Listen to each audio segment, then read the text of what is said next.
You think nothing exciting would happen, you think it would just go like this. But what we'll see is much more interesting. All right, let's drop it. What we've got here are water droplets, which look pretty ordinary at normal speed, but at 2,000 frames per second.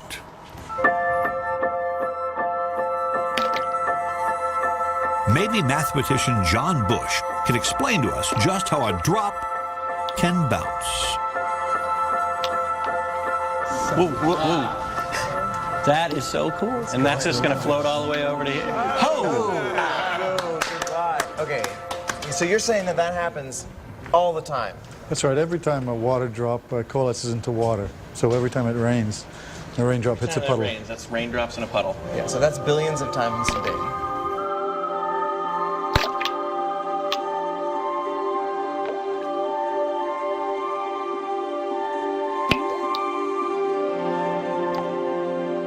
Why does the droplet sit without just connecting? So there's an air layer in between the two, and it's basically it'll coalesce as soon as the drop makes contact with the bath, but it takes a finite amount of time for the air layer to drain.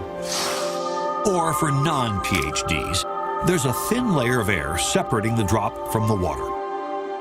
But as the air is pushed aside, most of the droplet connects with the water below. But this happens so fast, the connection is actually pinched off and a smaller droplet is formed. But why do some of the drops leap up into the air?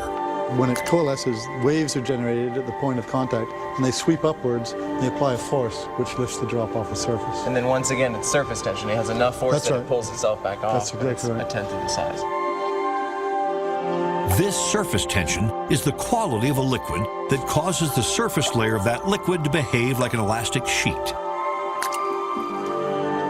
It's the effect that allows insects to walk on water and water drops to hold together. Wow, that's crazy. Outrageous. That's amazing.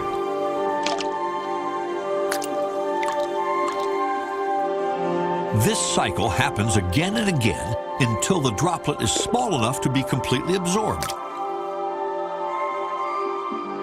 Try to get one.